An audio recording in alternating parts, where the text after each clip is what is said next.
Comic-Con brought us a ton of new trailers to break down. Also, we've got a couple questions to answer. Is Rotten Tomatoes wrong?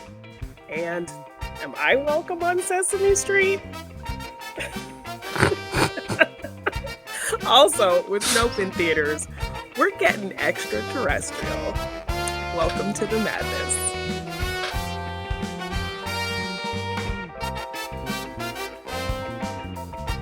Hello, everybody, and welcome to another episode of Monday Madness with Morgan and the Machine. How you doing, Morgan? Jeannine, that was like half a monster truck voice. You just half did it. You didn't go full Monday Madness like you usually like to. It kind of hurts my throat a little bit, so. No, that's a shame. I'm sorry it hurts your throat. It's a lot. But hello.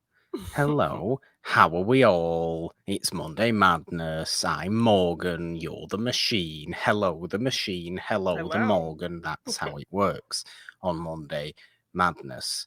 A beautifully told intro, Jeannine, I must say as well, because that's exactly what we're talking about on this week's show.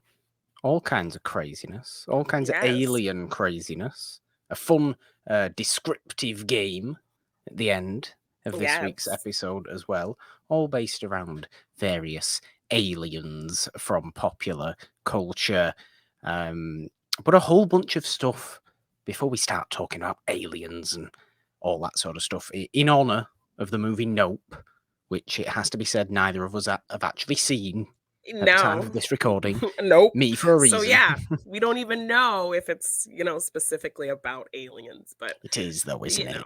I mean, it is. It alludes to that, I think, from what I hear, it's about spectacle and our fascination with spectacle. So I'm sure there's a very intelligent metaphor that involves some type of extraterrestrial force. So in honor of that, yes, we're talking alien things. Well, I haven't seen Nope yet because I won't be able to see it until August the 12th when it decides to come to Britain. That is very upsetting. And I believe you're seeing it later today as of the day of the recording. So. Yes.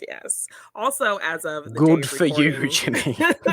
Also, as of the day of recording, we might miss quite a few interesting happenings from Comic-Con weekend. That's true, yes. So if there are things that we did not discuss, it's because, it hasn't happened yet for our timeline.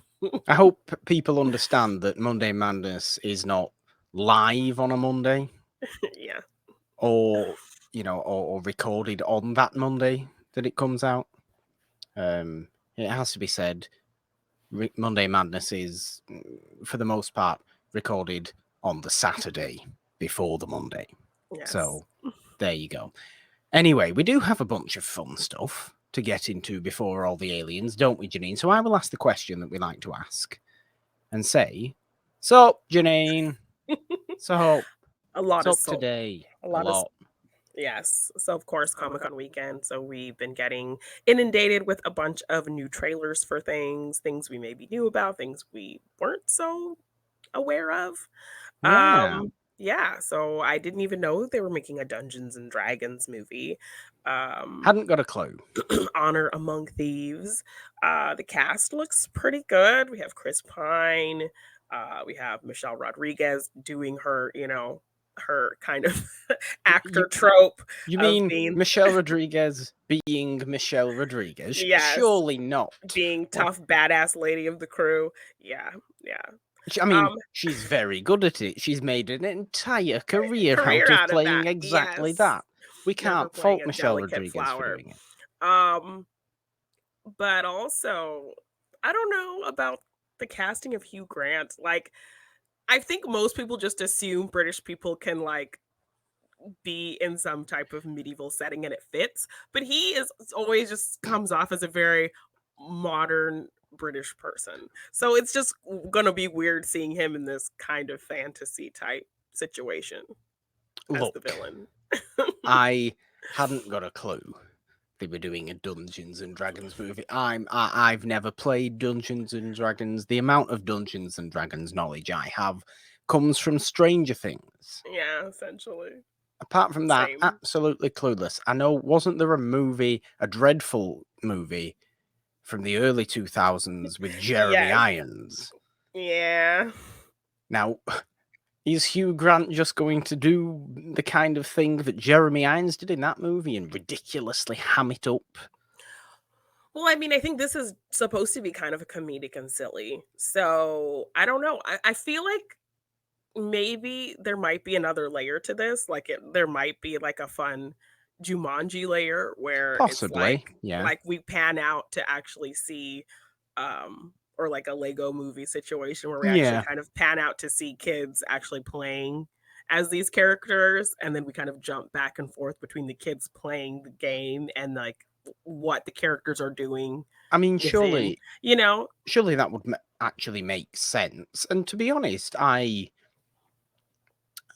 think this movie looks quite good for a fairly fun, big, stupid looking fantasy blockbuster based on an obvious kind of IP. I think this looks actually pretty fun, and I Yeah. like the people involved in it. Like you say about Hugh Grant, though, it does kind of feel weird to see him in a particularly fantasy Yeah. setting because he doesn't necessarily come across like many other major British actors Who can because of his easily just kind acting of style. yes, who can easily kind of weave in and out of this world of like, old-timey fantasy, Yeah. old-timey like, royal type things and it's just weird. He feels very modern, so I'm curious And to see how he fits in as this it's villain. interesting. It's very, very interesting. But all in all, I actually think this movie looks pretty fun, actually. I Yeah, mean, I agree. I've got obviously no idea what it's actually going to be like, but I do like the people involved in it. I like Chris Pine. I like that Chris Pine's getting himself another almost IP franchise, really, because what's happening with Star Trek, nobody's really knows. Yeah. As far as the movies are concerned. We spoke about that a hell of a lot on our Star Trek series on Morgan Hasn't Seen. So it's nice for him to get, something like this that is really, you would think if it's semi-successful, shoe in for more movies because Yeah. of what it is. Yeah. So I like that for him. And I admittedly like the look of this movie. Yeah, it looks really fun. So definitely something I had no idea was coming, but I'm kind of interested to see. So Yeah.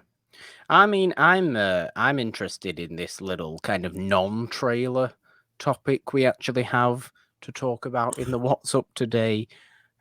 Just because I kind of want to get into this because it's really quite bad. yes. So there is this park called Sesame Place in Philly, the city of brotherly love, uh, where apparently these Sesame Street characters are kind of intentionally avoiding black kids. So this mother was taking a video of her two black daughters uh at the Sesame Place, and they were waving, wanting to get high fives from this Rosita character.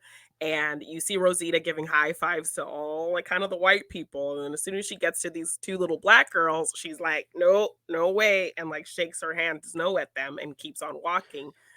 And I actually saw another angle of the video where she does continue to like give high fives to like the other white people on down the line.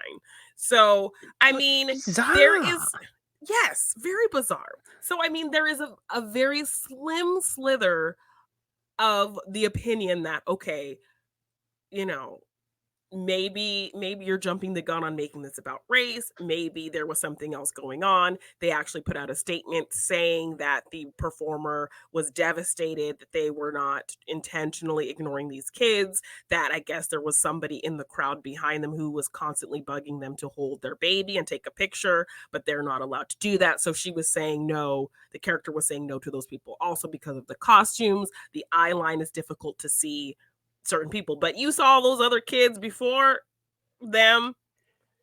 So Yeah, I find this very weird. There is this whole video on it, and it shows A several number of yes. examples. So, I mean, with just this one video, there's a very slim slither of the thought process that maybe this isn't about race. Maybe it was a visual thing they couldn't see. Maybe there was something going on behind these kids that had them saying no, and they weren't saying no to the little girls. But it feels like it was very much directed to these children.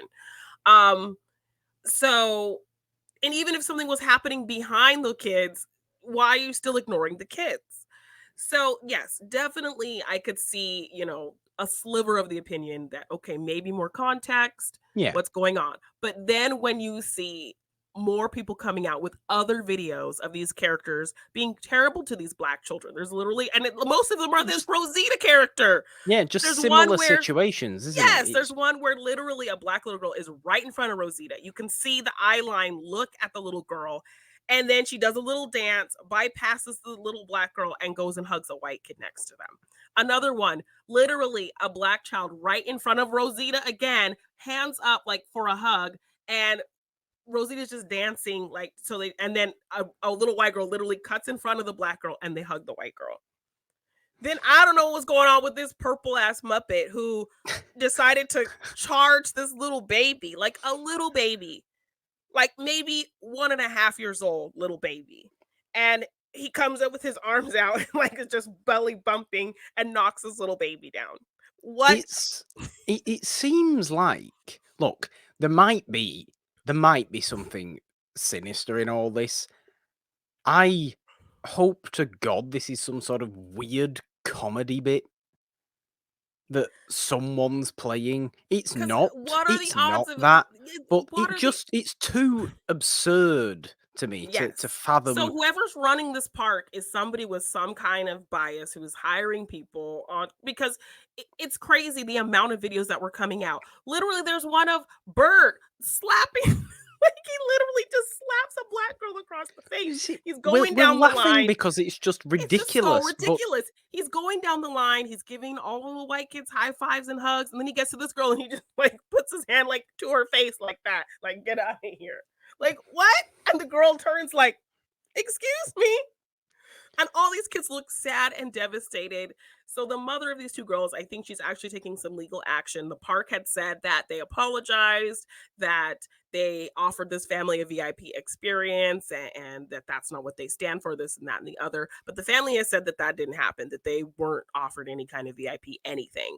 So yeah, they are taking legal action against this park. And also this park is not associated with Sesame Street show. Sesame Street can license out these characters to other Oh, I things. see. So Sesame Street has put out a statement that that is not what, Sesame Street was created as an inclusive thing. Sesame Street This is was what I thought. banned. Oh my God, So many other, yes, this has been Sesame Street playing was on my banned. mind Yes. so much since Sesame you Street showed was me this yeah. thing. I thought, and I've thought for the longest time, and I'm so glad it's actually true, that Sesame Yes. Street itself was actually like Not super inclusive and yes, like all about Black kids when it actually started. yes. The fact that they had Black cast members and Latin cast members, the show was banned in a bunch of southern states when it first came out because it had Black people on it. I'm kind of And people didn't thankful like that. that this theme park then is just a licensing situation and Yes, isn't it is just a actually licensing, and Sesame it's not Street's theme no, park. it's not Sesame Street's theme park. It's a Sesame Place park. Sesame Street licensed out those characters to use in the park, but they are not, Okay. directly associated with the show. So the show, So we can still Sesame Street brand did put out a statement. Yes. For Sesame Street itself, we can still enjoy actual Sesame Street. Nothing wrong with actual Sesame Street. Big Just Bird this and the Count awful. and real life Bert and Ernie are all wonderful. And Rosita, like. And Oscar the Grouch and the Cookie Monster and everybody else. Yes.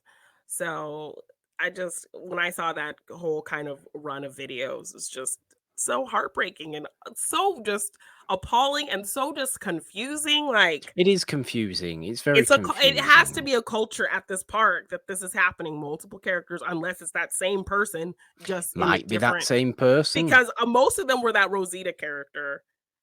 there I saw that one with that big purple whatever that was bumping that baby girl. I couldn't take that one.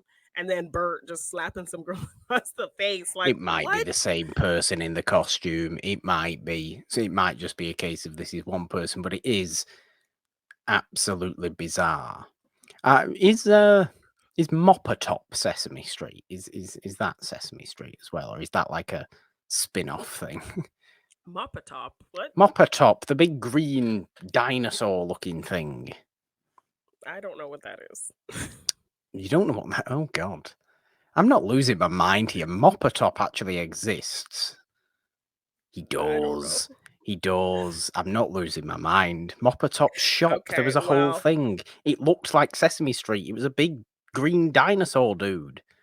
Was it not actually Sesame Street? It must have been a spin-off. It must have been some sort of. It was definitely effect situation. No, I'm not. It was definitely Jim Henson. Okay, well, 100%. Insert picture of Moppertop here. Insert picture of Moppertop. Yes, he exists. I don't even know if Moppertop is a man. They exist. Moppertop exists. Okay, well, I don't know anything about what that is. Is it a British thing? Can't have been a British thing. Do you have British Sesame Street? Like British Sesame Street. What would British Sesame Street be? Bert and Ernie, Roger and Cecil instead. And it would just be them going, oh yes, well, what's going on here? It would just be Nigel and Bernard. It's Sesame Paul.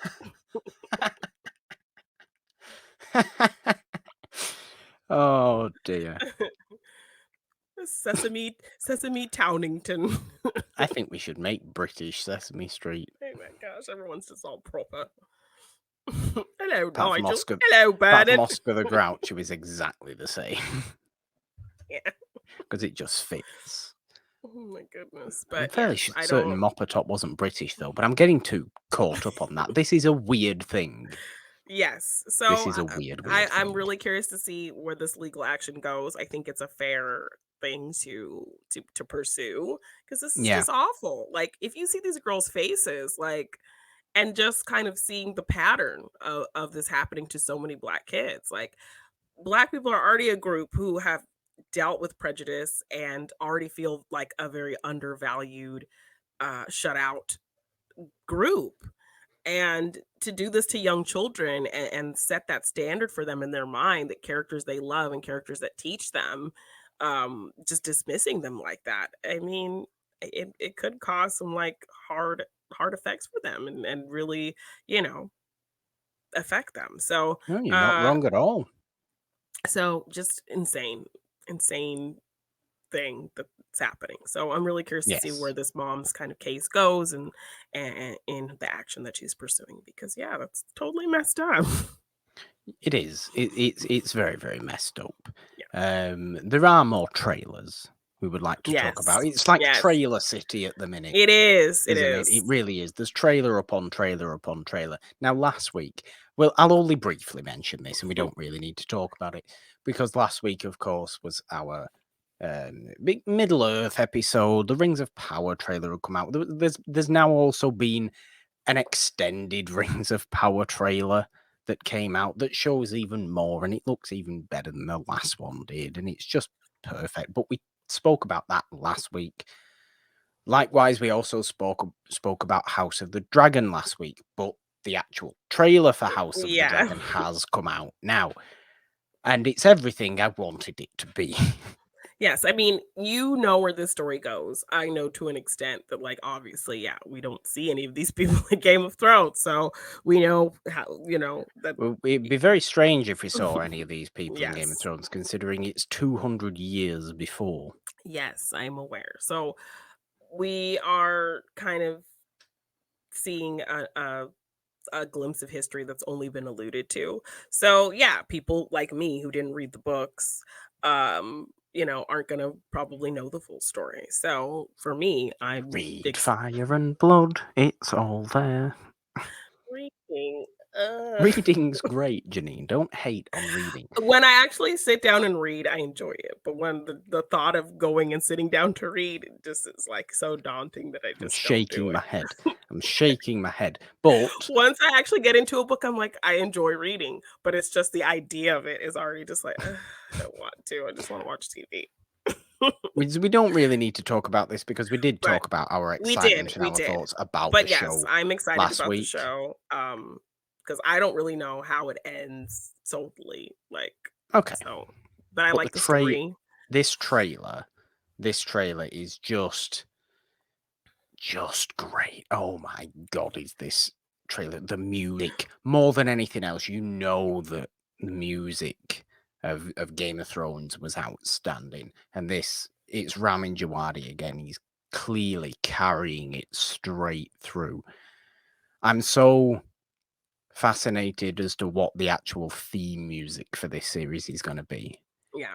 Because regardless of what anybody may think about Game of Thrones, everybody thinks it's probably the best opening credits, opening Yes, and titles that ever. song is iconic. So I'm really curious to see. I'm Yeah, the music fascinated for to sure. see what it's going to be. I really Yes. am. And I'm really But into the story, and I'm really just excited we're getting more Game of Thrones and um, from different people. So, yeah, um, yeah, yeah, I mean, it's just I'm excited. this trailer. I can't say it any more than this because I'd be here for hours. This trailer was just everything that I wanted it to be. Yeah. Everything that I said last week about all my excitement was just exaggerated and confirmed with me Yeah. watching this trailer. The dragons. I forgot about Aemond One Eye as well, who doesn't even say anything in this trailer, but he's just there going Yes. sword fighting. And it's just, oh god, And yes. more dragons, all the dragons. Far more dragons. Yes. So many dragons. I think there's 17 dragons or something like that. Yeah. And Matt Smith, Damon, and his dragon Caraxes, they're going to be big. That's going to be a bond. Like, you know, the Targaryens have bonds with dragons anyway. That is a real human dragon bond, and Caraxes looks great. I mean, the dragons do look phenomenal in this trailer as well themselves. Yeah. But in terms of just how, I mean, I don't even think I remember speaking about the fact that we're getting an actually more book accurate Iron Throne. Oh. In this series as well. Like the Iron Throne from Game of Thrones, okay, it's a chair with swords on. But the Iron Throne from Song of Ice and Fire has got swords. Oh, it almost looks like a hallway, this chair, with the amount of just melted swords that are all about it. And the Iron Throne from House of the Dragon is just this enormous, like the chair itself, the actual way you sit is still the exact same. But the structure has just got the jagged swords all everywhere, down the stairs. It's just, it looks great. It looks great. And I think I'm gonna really like King Viserys a lot. Yeah. Because he seems like a very reasonable. Well, I know he is a reasonable Targaryen, but he seems to be being played as very kind of not mad. We're too used to having mad Targaryens. Yes. We're actually going to get sound of mind Targaryens in this series, which is nice as well. But oh my god, we're like a month away from House of the Dragon at this It's just point. so crazy to think we're getting more Game of Thrones type stuff. It seems like, that ended and everyone just tried to forget. They shouldn't have done, though. They shouldn't have done. But we spoke about much more of that last week. The worst parts. But there are other trailers, Jeannine, that we do want to get to in the main as well. What are those? So we got a new trailer for John Wick Chapter 4. I absolutely love this series. It's definitely, kind of a modern look at action that also harkens back to those kind of franchises from the 80s and 90s that, I fell in love with. So just a lot of fun, a lot of creativity. It's very simple, but the craft of fighting is taken so seriously because this movie is made by stuntmen. So the Yeah. choreography is really slick and smart and interesting and almost like a dance in some places. So really excited to kind of just continue the story with Keanu. He's like the fact that he kind of doesn't say much, but you just still like love this character so much is a testament to, you know, his involvement in creating these movies and his commitment to doing most of the stuff himself. And um it kind of plays to his strengths. Like he kind of started his career playing this very kind of simple man kind of character, and to kind of translate that into an action world I think works really well. I can't see anyone else really playing this character. So I'm excited to see where this story goes, because every John Wick has kind of ended on this crazy, like, what's going to happen next situation, and now he's kind of gotten himself in a spot where, okay, how is he going to figure this out now? Which is always going to be the case with John Yeah, Wick. And I really like John Wick. I really like how it plays to Keanu Reeves' strengths as a performer. yeah, As an on-screen performer, it does, because he's way better physically than he is vocally. yeah. He's always been way better physically than he is vocally, and this is the absolute perfect showcase of that. This whole Yeah. series of John Wick movies, and this one, it looks the same as all the others, but that's a good thing. Yeah. We want more. We want what we expect. And we want to from be a in John Wick this world movie. of assassins, and Yeah. Was it Bill Skarsgård who I saw in there as well? Yes. So I'm really curious to see what he's Is he doing in our that movie. villain?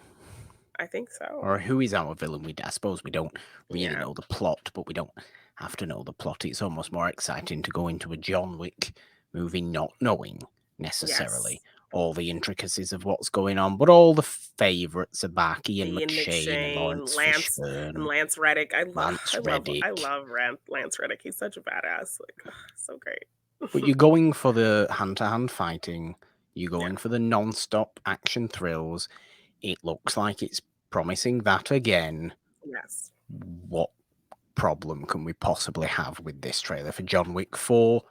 No problem at all. It simply acts to get us excited that there is a fourth movie. Yes. And it does that. Success for the John Wick Chapter 4 trailer. Who was he was fighting for a lot of this trailer as well? Like, I felt like I recognized who it was fighting, but it was a little bit dark and I couldn't. Was it Donnie Yen? Because I think Donnie Yen's in this movie, I want to say. Might have been Donnie Yen. See, that's even better then. Yeah. If Donnie Yen's in this movie, I mean, my God. Yeah. There's somebody who knows how to combat hand to hand. Yes. Yeah. So very excited. I absolutely love this franchise. It's one of the newer franchises that has had a successful run, that's done something familiar but different, and just a lot of fun. So I'm excited to continue this story. Out of Comic-Con, we also got a new Shazam trailer. Oh, yes. This is, Shazam Fury of the Gods, which admittedly, Jeannine, I like Shazam. I like Shazam, the movie. I'm thankful, mostly, that this movie is keeping itself on its own, keeping itself separate, keeping itself. This is the Shazam world. Everything else, all this might be there, but we don't really focus on that anymore. Yeah, I feel this like is the Shazam to me, world. Shazam is kind of like the Ant-Man of the DCEU, Yeah, I get that. He's just kind of doing his own thing, but he's still in that world, So yeah, I really enjoyed Shazam. I haven't got a clue what's going on in this movie, though. Yeah, so apparently got a clue. Helen Mirren is a god, and she's trying to come back and get her power or something, and so uh, Shazam and the family have to fight, but also kind of the family, now that they have their Shazam powers, they're kind of off doing their own things, and he kind of wants to keep them as a family unit team. We even get a little in joke, with Fast and Furious and Helen Mirren being in those movies, is kind of the a wink Stupid Fast situation. and Furious jokes. Yes. Yes. But Zachary Levi plays it so well to the He point of, does. He does. has to have this perspective of a teenage kid getting these powers, and so him playing it that way, he does an awesome job, and I love the family cast and their Shazam versions. They all do a really good job, kind of embodying their kid. Always love seeing Megan Good. I just love that she's doing Well, something Janine, huge. Yes, I know you love seeing Megan Good as well.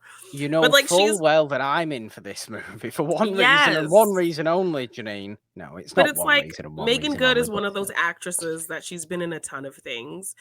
It's like Keke Palmer right now, like beautiful dark-skinned actress who has done a ton of things, but hasn't gotten the opportunity to do a lot of big mainstream things. So when she popped up in Shazam, this big superhero movie, I was so psyched. And so, to see her again in this movie, like, yeah, so she's definitely one of those beautiful, talented, dark-skinned actresses that, don't always get the dues that they deserve. So I'm just excited that she is in this movie. And yeah, I but love she is, of the course, in what's the stupid movie called? what Deliver Us from from Eva. Eva. Yes. Yes, she is in Yes. that. Which is a good movie. Yes. No, Morgan, you're turning red. I know because I forgot the name of the movie. That's why. Uh-huh. Yeah, that's why. That's Yeah, why. That's why you're as red as my shirt right now. that's why. For No, I no am. reason. I am. I'll go and see Shazam. I'm just a little bit not. But they're I still guess I'm. not I guess I'm checked out for the most and part they're when it comes still to DC movies, connecting and it. it's so sad that I feel that way. Well, But they I'm fumbled the sure I ball big said time. this. They fumbled uh, the ball big time in how they kind of tried to build their universe. Because they know they have these great characters and they have this Marvel kind of monster breathing down their neck, and they let that pressure get to them and kind of just fumbled and rushed to things when they could have really taken the time to build some really cool things. So I like that Shazam is kind of letting you know that it still exists in a world where these things exist, but it's also kind of keeping its distance from those things. yeah, and We did get that's. mentions of the Flash and Batman and Aquaman, and we see them. But I mean, it's still especially a kind of mention of the Flash at this point. I mean, oh yeah, God, like truly nobody, yeah, cares at this point, yeah, considering Ezra Miller, real yeah. life, and Like all this he really business. just does Truly not care nobody about cares.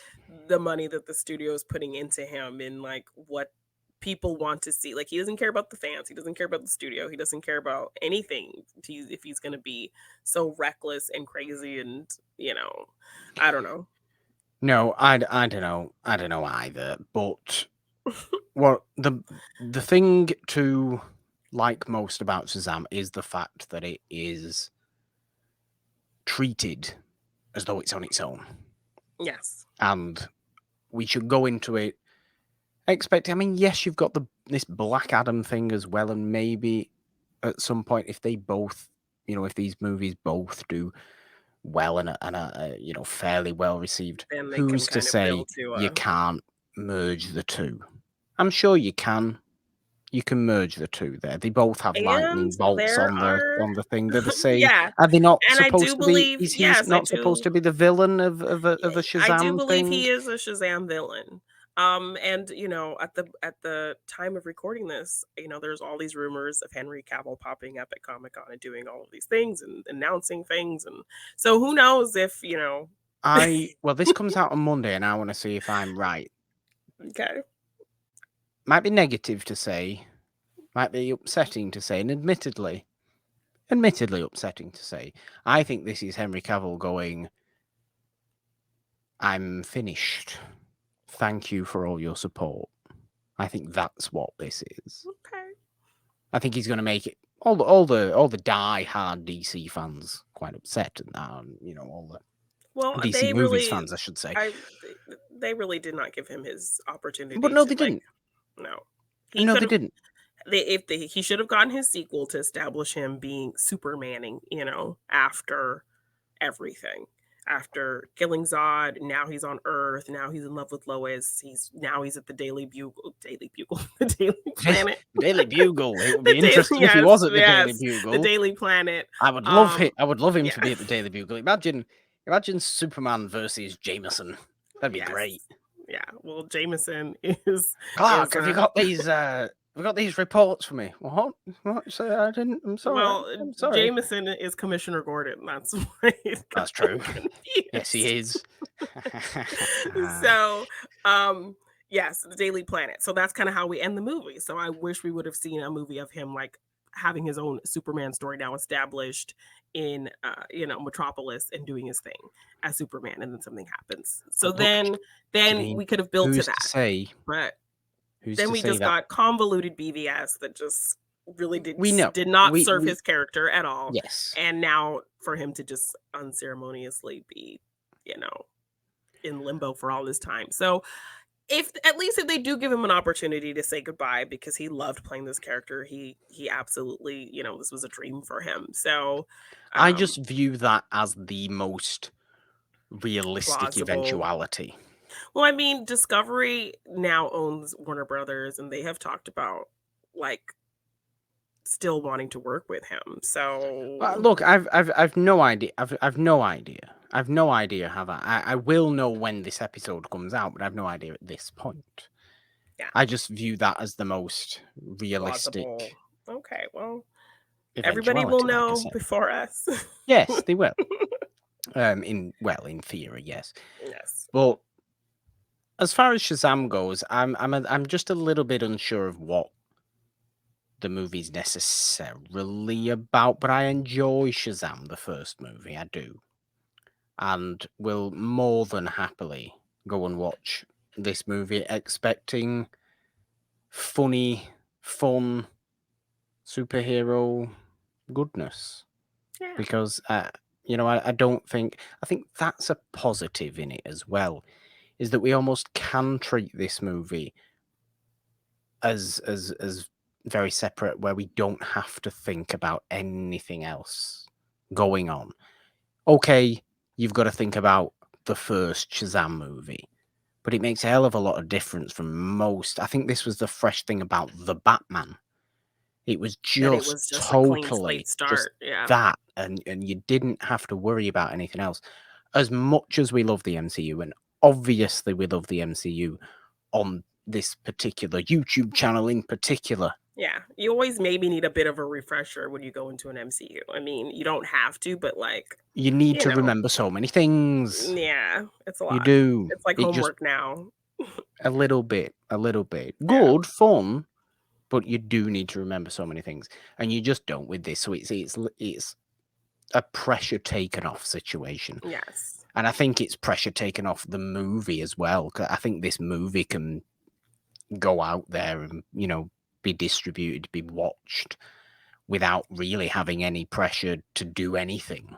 Yeah, I mean, and considering the tone in general of DCEU, like the fact that this has kind of been its most lighthearted kind of fun thing, Yeah. is exciting. It makes it Well, stand out. apart from the And Suicide Squad, which was that is true. fun on a completely different Different level, level, yes.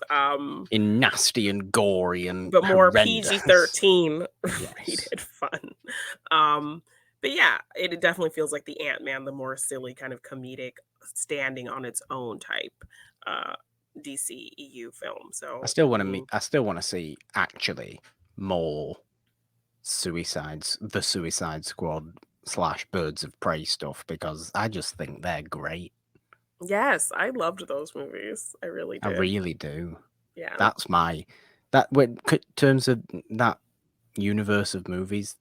Those two are my I favorites want for sure. I want that. More of that. Yeah. I want more of that. I do. So yeah, I mean, if I had to pick, it would probably be the Suicide Squad, Birds of Prey, um, Wonder Woman, and Shazam. Those are probably like for me the best four in. I mean, it's fair.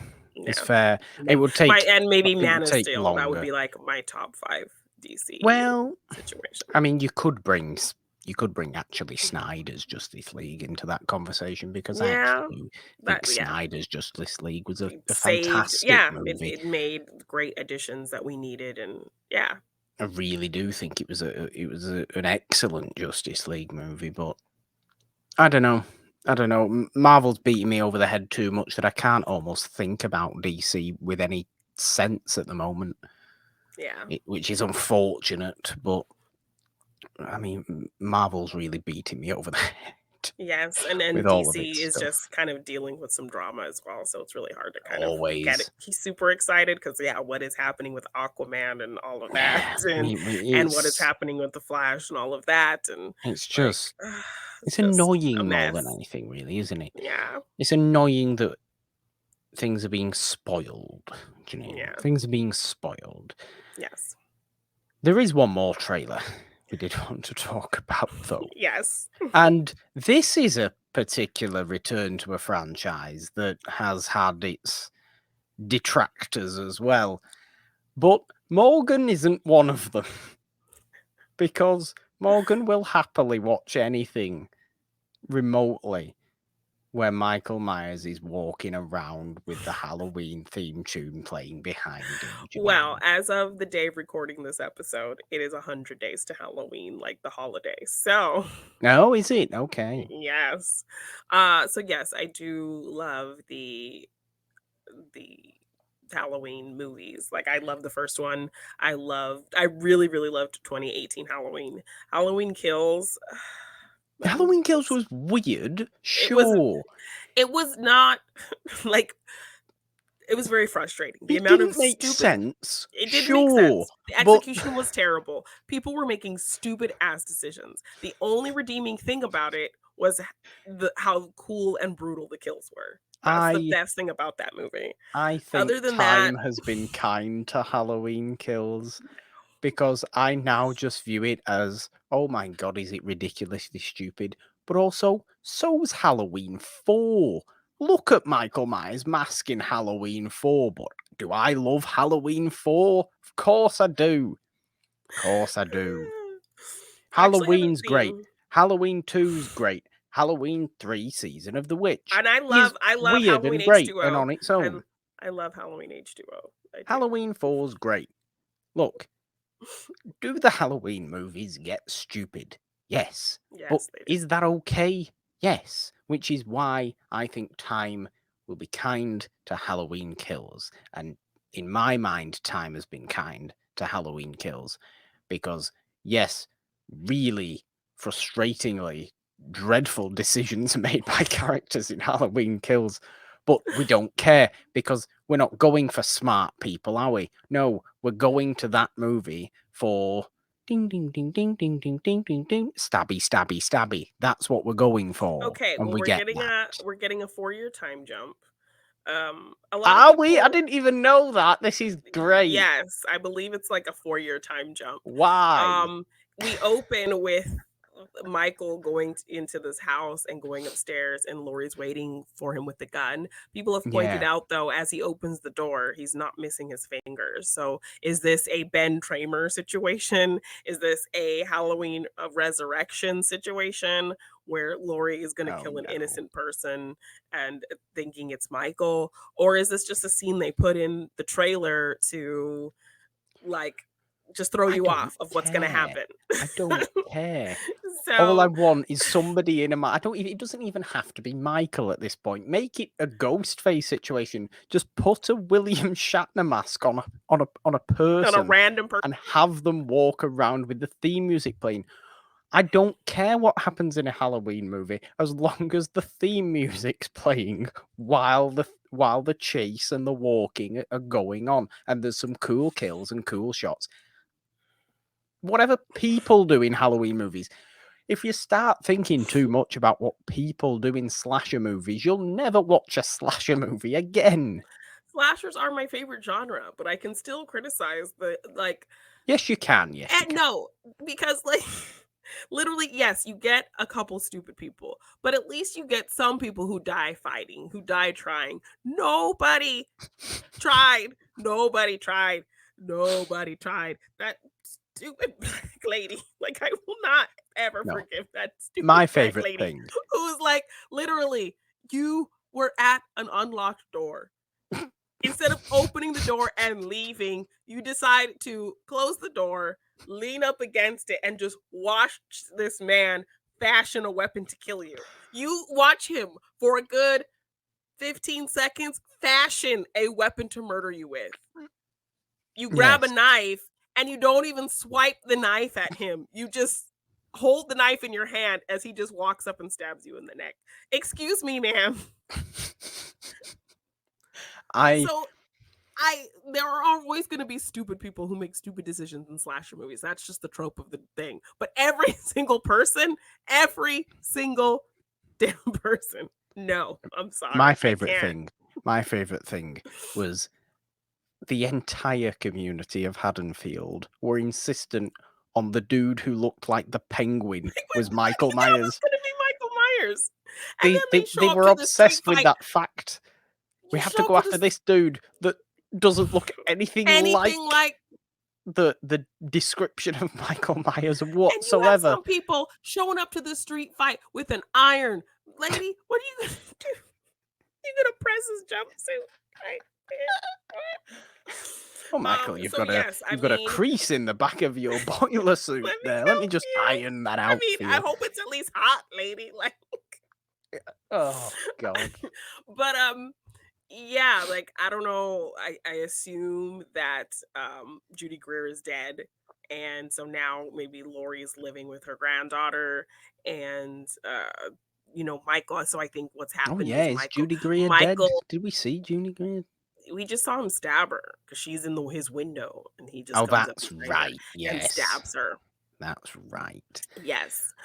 I have to assume that Halloween Ends is very much a one-on-one kind of situation. Well, it's going to have to be, isn't it? There's some new guy character who's coming in, and if you read the synopsis, it kind of talks about him kind of being the lead. And there's a scene of Michael with him in a sewer. Random dude. Yeah, so I don't know where this is going. I'm still curious. I'm still gonna watch it, but I'm just after Halloween Kills. I'm just like I have no idea what to expect. So no, I've it's no gonna idea. be very interesting going into this movie. And all this trailer gives you is, oh yeah, it's a Halloween movie. There's Michael Myers. Yeah, there's Laurie Strode. Screaming, and stabby, got a bunch of music, clips of people screaming. So. Obviously, that's obviously what you're gonna. It doesn't give you actually anything, but all I want a Laurie versus Michael situation. I very much want that. We had Freddy versus Jason. Now we're having Laurie versus Michael. This is what I want from Halloween Ends, and even if it's just the latter part of the movie, that's very much heavily those two fighting each other. Somebody kills somebody else. Guaranteed Laurie Strode dies.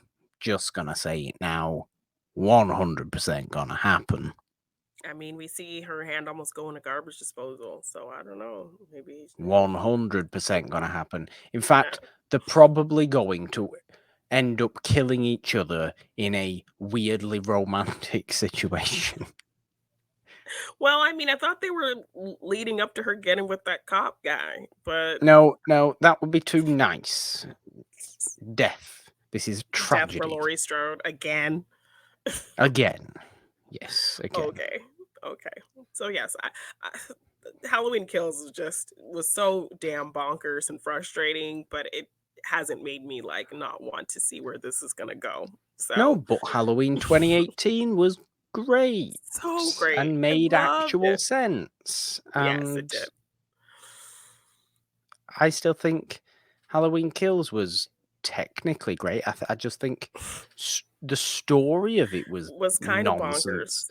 Yeah. But the actual, the kills themselves, the shooting of it, the camera work of it, all this kind of cool stuff that you want in the making of a slasher movie as well. The effectiveness, the technical effectiveness was just the same. None of that felt any worse than it than in Halloween 2018. It was literally just the stupidly written characters. Yeah.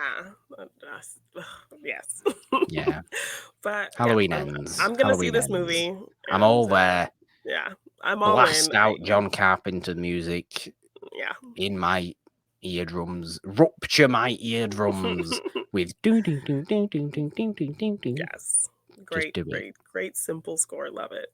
But one last thing to discuss in Oh just kind yes. of personal lives type things. I actually got to be a guest on a podcast recently. Rotten Tomatoes is Wrong. So I was invited to be on that podcast, and we talked about 3 Brad Pitt films that don't have very favorable tomato meter scores. And yeah, so we talked about Troy, which I believe had like a 53%, Meet Joe Black, which had the lowest of 44%, and the movie I chose to talk about was Legends of the Fall, that had the highest 58%. So it was a really fun podcast that we, broke down these movies, and just decided to ask, like, was Rotten Tomatoes wrong about this score? Like, should it have gotten a higher score? And yeah, so really fun conversation. The episode is out now, so just find Rotten Tomatoes is Wrong anywhere podcasts can be found. It's a really fun podcast with Mark Ellis. It usually has Jacqueline Coley on there, but she's off doing awesome things, interviews, and cool stuff. So Fanciness. yeah, so they had me on, and the producer of the show, Lucy, came on as well. So yeah, a really fun episode, and I was happy to be on it. So I hope you will check it out. Well, I would hope that somebody was talking about Meet Joe Black, Jeannine, so you obviously must have brought up I Death did. Takes Holiday from 1932. I did. Or I 1934? I When was Death definitely Takes Holiday from? 39, 30. 34? No, it's 32 or 34 because it's pre-code. Oh so, yeah, it's pre-code. Yes, 33. I think it's 33. 33. Well, it's got to be one of 4 years. Yes, so I believe it was 33. 5 years. But yes, I did take the time to bring up Death Takes a Holiday, as it was the precursor to wonderfully silly movie that Death Takes a Holiday is. Friedrich March at his young finest. So I did talk about our show, and that we did do a Deja Vu. So we did talk about Meet Joe Black on the show. Yes, so yeah, nice. I took the opportunity to chat us up a little bit. We like that. We like that. But a really fun podcast, and I was excited to be on it. So yeah, go check it out. Wonderful. Well, it is about time to get into our alien-based discussions for the rest of the show. I think, Jeannine, it's our Let's Talk segments. We each have a few alien-based movies that we want to bring up. Notable ones personal favourite ones we just want to show off, ones we just want to discuss as we celebrate movies about aliens in honour of Jordan Peele's Nope. Yes. Because that's supposedly great, and I cannot wait to see Nope. I am so looking forward to it. Jordan Peele's other 2 movies I very, very much enjoyed as well. And I've seen some people, Jeannine, rather annoyingly say, this is Jordan Peele's 4th movie after Candyman. No, he didn't direct Candyman. No, he did not. That was Nia DaCosta. Yeah. Shush. Yes. It was like 4th movie. Who's saying that? It was Get Out, Us, and this movie. Stop thinking he made the new Candyman. Yes. Just because his name was plastered all over. Yes. But it's like Tim Burton and The Nightmare Before Christmas all over again. Yes. Yeah. Weird, but his movies have been fantastic. Yes, and I hear it looks really great. There's some beautiful shots and stuff in this one. So, but it's not as supposedly not as all out on the horror, because it's more of a sci-fi kind spectacle. More a sci-fi spectacle, and we appreciate that. We appreciate that as well. I'm looking forward to it. I have to keep mentioning the fact that they are alien-based movies that we're talking about as well, because while one of them, I don't know if either of us are talking about Alien at all today. I'm not going to be talking about I'm not. Alien. I Well, I didn't. none of us are talking about Yeah. Alien then. But I didn't want to also, go super obvious. if we just say things like we're talking about Alien movies, people think we're talking We're about talking about the Alien. Alien franchise. We're not. Yes. We're not Movies with doing that. extraterrestrial beings in them. Exactly. I think we both have 3 each, Jeannine, Yes. for our Yes. Let's Talk discussion. Well, what is your first Alien movie that you would like to bring up? So of course the Aliens franchise is great. There are a lot of fun alien movies, Predator, but I didn't want to go for the obvious, your Independence Days, your ETs. I went with Oh dear. oh, that's what you got. Um, well, I love a certain era film. You do, yes. Yes, I love a good teen horror movie. You do, Um, yes.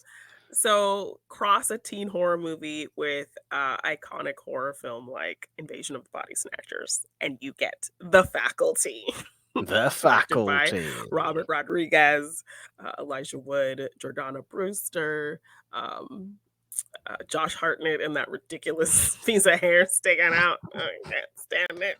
Standard. Yes, Completely standard. There was a watch along. We did a watch we along of The did. We Faculty did. a Your long first time time ago, watch of The didn't we? Faculty, yes, was um, a really fun watch for your first time watch. So I love that movie, and yeah, basically, kind of these slug-like creatures come to Earth and take over this small town, and they start with the faculty, the teachers, and then kind of work its way down to the students. And kind of the way they spin it is, if you're kind of trying to sneak in to take over a place, are you going to come charging in through the front door, independent style, blowing up the White House, or you're going to sneak in the back door and come through some podunk little town, and then from there, grow your invasion, which I think is kind of a smart way of explaining why they would be, attacking this, podunk little football town. And so kind of a group of, your Breakfast Club crew of you have your nerd and your jock Your and your archetypes. and The your archetypes are outcast being and your thrown popular out. girl. Yeah, you have your basically the Breakfast Club crew kind of coming together uh and trying to work as a team to stop these aliens. Yeah. It's our era of getting Usher in film, so Usher is in this movie. Would you, where is Usher now? Like, I swear. I mean, I look, mean, I don't keep up with he's new still making music, some do I, for music, God's sake? so you know. But does Um he actually release mainstream hits these days? Because you feel like you just he don't hear about him at all. No, he's still around. He's still making music.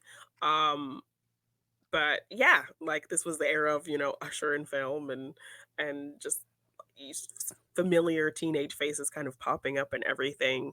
Um all the faculty was great. We have Piper Laurie. Yeah. This was, I think, her big return to acting after years away. Um, and Famke Janssen's in this movie as well as one of the faculty. Salma Hayek, she, is a frequent collaborator of Robert Rodriguez, Robert Oh, yes. Patrick. Yeah. So yeah, like definitely just a fun movie of this small town kind of getting rocked by aliens, and they even kind of use the ideas of Invasion of the Body Snatchers to kind of figure out what's going on and how to defeat these aliens. So I love that it's just this modern teen take on a very kind of iconic uh, alien movie. So I Yeah. always have a lot of fun with the faculty. Yes, you do. A very Janine alien movie there Yes. for everyone. If you made it sound like going for obvious choices for alien Oh movies no, was a no, bad no. thing, It's Janine. not, I like to just shine a light on things you might not automatically think of. So Predator, Janine. Predator is pretty Predator. good. Because quite frankly, Predator might actually be my favourite pure action movie of the 80s. Wow, okay. Because it's super nasty and really kind of grimy and intense. Like, you feel so on edge throughout the entirety of Predator that you almost forget it's an alien at all. I know the whole point of it is you get the Predator eyes and the thermal vision and all this kind of stuff. Yeah. Sure. But look at it from Schwarzenegger's crew's standpoint. They're just being hunted down. For sport. For sport. Yeah. By anything. But the tone of it could be anything. The tone of it is not sci-fi. The tone of it is not, look, this weird alien thing. It's, what the hell is this thing? We can't see it. It's just absolutely obliterating us whenever it gets a sliver of a chance. We're really scared about this. Yeah. And yes, okay, it falls into the category of overly macho, manly movies from the 80s. And I mean, that freaking greeting, you son of a bitch. that huge just bicep moment. Like, the ridiculous bicep high five between Schwarzenegger and Carl Weathers is just ridiculous. But it's a great cast of overly, ridiculously bodybuilder type people in it as well. Jesse Ventura. Yes. Well, no, I actually remember a SNL kind of skit with Carl Weathers where it was like, he literally was just like, vote for me for governor because I was in Predator too. But like, just purely vote for me because I was also in Predator with these other two politician people. Yeah. Right. Yeah. And Bill Jukes in Predator as well. Yeah. Who also a great filmmaker himself. Bill Duke, actually, not just a good actor, but it's a very claustrophobic movie. It is, for all intents and purposes, a horror sci-fi rather than it's like being an action. Yes, there's obviously shooty in the movie. Of course there is. But it's really filmed and paced and tonally a horror movie. And you have to consider it a sci-fi movie. You have to consider it an alien movie because the Predator is an alien. Yeah. Predator also later on in his franchise fights off with xenomorphs from Alien. Yeah. In the wonderful movie Alien vs. Predator, starring Sanaa Lathan. and Lance Henriksen. Is Lance Henriksen in that movie? I'm pretty sure Lance Henriksen's in that movie. Yes. But I love Predator. I love Predator so much. It's such a simple movie. Such a, like I said, such an intense movie. And just for pure, great, turn your mind off, don't think about it action, it does the job better than most because I think it's snappy as well. I don't think it wastes time. It doesn't give you much plot. It's just go into Cambodia and rescue somebody. Oh God. Oh wait, no. They're all dead. Now you're being hunted. Deal with it. Yes. That's the plot. And we get this really great like sitcom credits ending. Like, what is that? We do. It's so good. We do. I love it. Why is it like that? When they all turn to the camera and give a weird smile as though they're making a joke. Carl Weathers. Like it's Full House. Like, what? It is. It does. It looks like Full House. Oh my God, it does. Well, credit to Shane Black, who's also in the film. So he is also in the film. Yes, credit to Shane Black for the writing there, and John McTiernan for the directing. And as far as John McTiernan goes, some will say, you know, everybody loves Die Hard. Yeah, Die Hard was better. Die Hard's great, but Predator is a more focused movie. Yes. I think Predator's a more you forget that, Ellis exists in Die Hard. Shoo, shoo, shoo. Ellis. You don't forget anybody exists in Predator. No. Because as soon as you forget they exist, the insides are falling out over tree trunks. Yes, and hanging skinned bodies and Right? It's yeah. nasty. It's a Yeah. nasty, nasty movie. And I really, really like it. And also, let's all make the Predator noise. I can't do it with my throat. My throat doesn't do it properly. Yeah, I like I used to be can't. able to actually do it. It would I sound really remember weird if I back to the tried to do it into the microphone when you because were it's in LA and we at the went back of the to throat. when you were in LA, I remember we went to the movies and there was a big like predator statue and it had a very similar hairstyle to mine at the time. It was pretty funny because I had like little accessories in my hair like the predator. So Jeannine, the Predator. yes. I'd be terrified if you were the Predator. I would. That'd be worse than it being the actual Predator. It'd just be Well, just wait till you I take being this mask off. it'd be you being invisible and Yes. lurking around jungles, just shooting Yes. people. Hunting them for sport. I mean, Yes, gotta but get a no, workout somehow. I really like Predator, and it's not the kind of movie that people think I'm into every, too much really. But Yes. I do. Not And an as far as those, obvious Morgan movie. not an obvious Morgan movie, but as far as those, you know, overly absurd 80s action movies go, it is probably my favorite, and certainly one of the actual strongest as a focused movie. Yeah. I really like Predator. Yeah, I do too. Yes. So, my second movie is a bit of a silly one. Um, Definitely kind of like a nostalgia thing. I remember um when you'd have cable but you didn't afford the premium channels, so you'd have to like wait until like it would do this free preview weekend where you could get like the premium channels for like the weekend, and so I would just binge whatever was on until the weekend was up, and that's when I saw this movie. And it's I brought up SNL earlier, so it is a SNL movie, and that Okay. is the Coneheads. The Coneheads, which Yeah. is the movie about those people with the triangle heads that look With the like Coneheads. with the cone heads. That if you're a Game of Thrones and a Song of Ice and Fire fan, and know the world of A Song of Ice and Fire, there is a race of people called the Jogos Nai who live west of the Bone Mountains of Essos. East of the Bone Mountains of Essos, sorry. Who also look like the Coneheads because they have pointy heads. Oh, okay.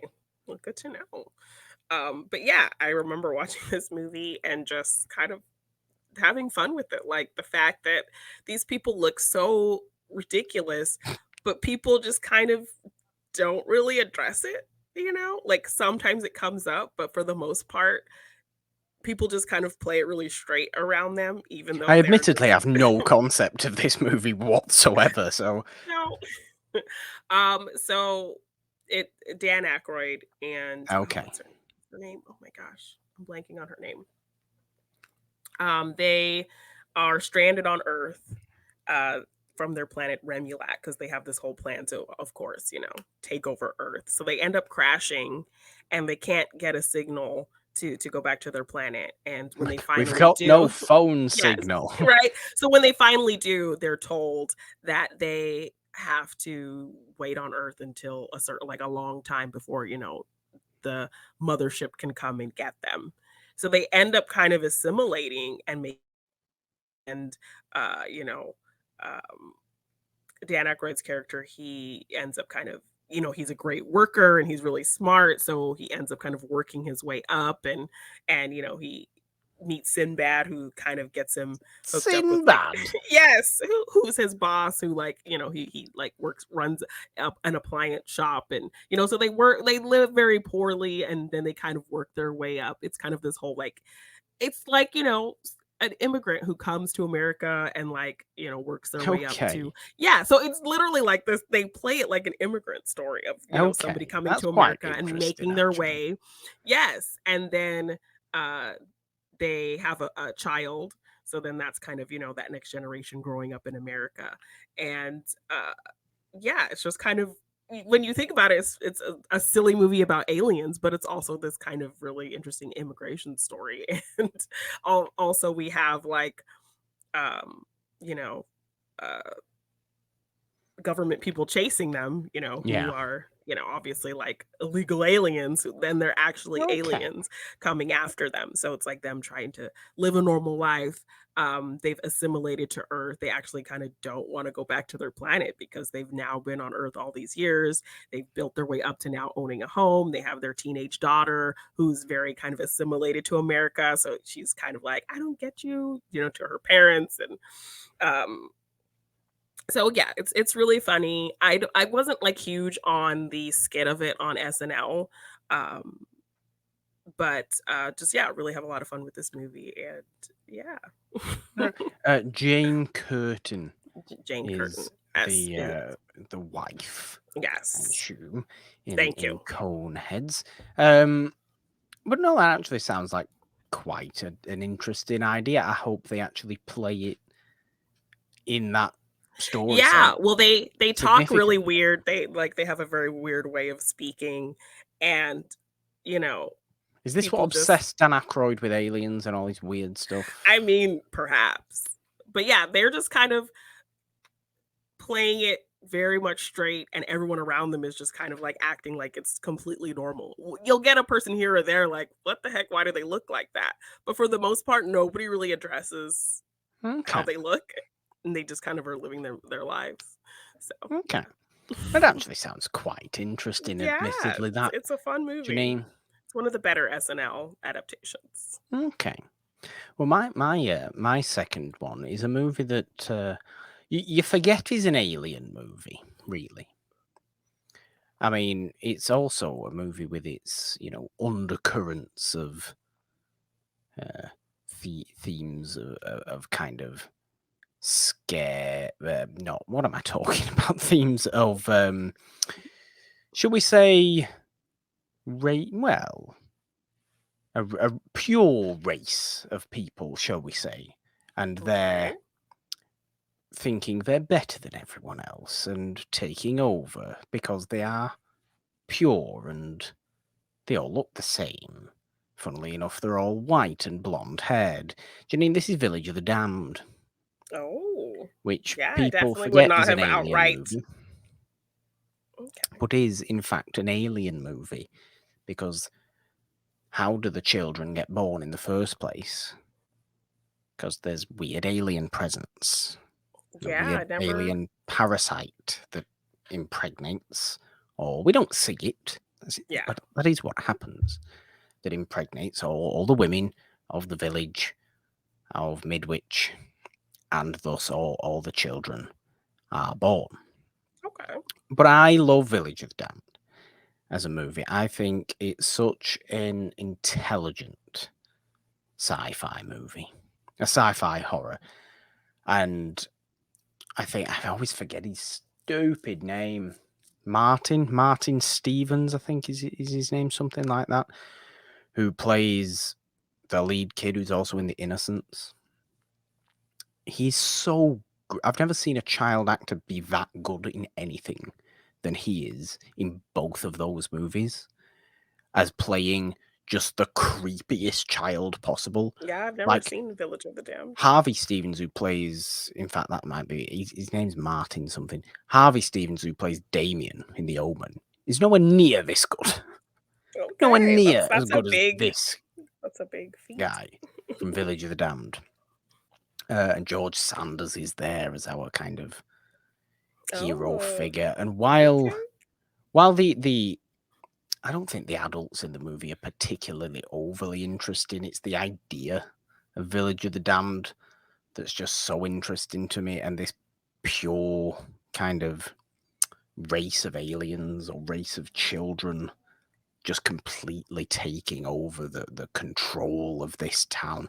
At the time, obviously, it was a novel in the 50s. It's a movie in 1960. Yeah. At this time, with your fear of, communism taking over the word, all this business, it works in that so much because they are such like this organized telepathic unit of children Yeah. who they don't know how to stop. They've got no idea how to stop them. So they try to just almost pacify them and say, "Yeah, it's okay. Well, you'll get everything you want. Let's go to school. We have to go to Yeah. school." But they start asking questions, and then they start getting really confident, and then they start getting violent. And it ends up Yes. it ends in a blaze of glory, basically, a sacrificial blaze of glory from George Sanders. Really, that's how the story ends. But it's a very dark movie. Yeah. It's a very, very dark movie, but such an incredibly intelligent sci-fi horror. One that I do watch quite a lot, really, as far as, that type of horror movie goes. I can find myself watching Village of the Damned quite a bit. And I'm just enthralled by the kind of performance of it because it's so English.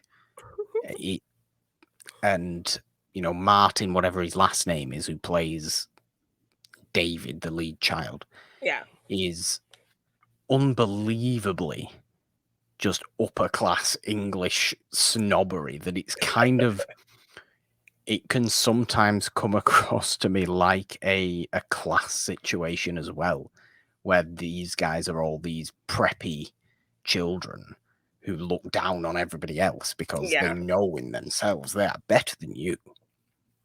But it's also could be this, like I said, this pure race thing. It can also be this organized commune kind of thing. I'm trying to find him. Let's see. But I love Village of Damned, and it's not one that you think Yeah, Martin of. Stevens. Okay, so yeah, him and the guy who plays Damien have the same last name then, which is Okay. fun. But it's not one you think of when you think of alien movies. No, Necessarily, like but I it had is no an idea. alien movie. I had no idea that was an alien movie. Yeah, it is. And John Carpenter's Village of the Damned isn't bad. I always just assumed it's like Children of the Corn. Like that's always It's what I not. just kind of It's like. not bad, but it is not the 1961 Okay. at all.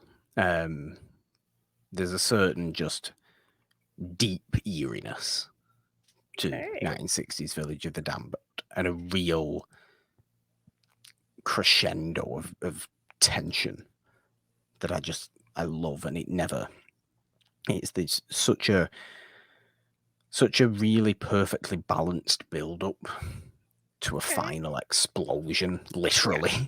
a final explosion that's so well done, so well structured. Okay. I love Well, Village of the Damned. putting it on my Halloween playlist. Yes. Yeah. So I'm still kind of closing out with the comedic realm.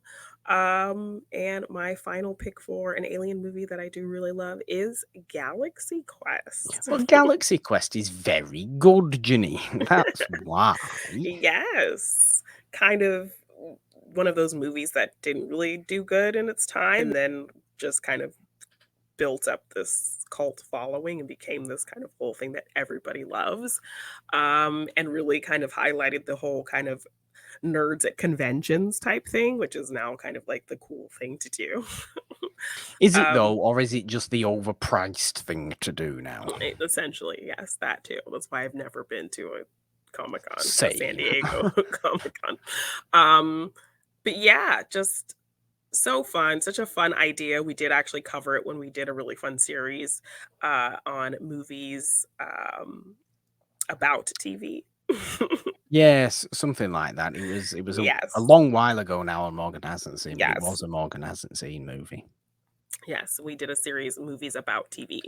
And so just kind of the premise of these real aliens thinking that this space kind of Star Trek type show is actually real and that Yeah. these people are real heroes. So they recruit them to help them, only to find out that all of it is real. And now they have to, like, actually, these actors have to kind of fight these aliens. It's also kind of has another one of those movies that, surprisingly has that kind of Seven Samurai vibe, Little where, bit, yeah, yeah. little bit. It Um, does.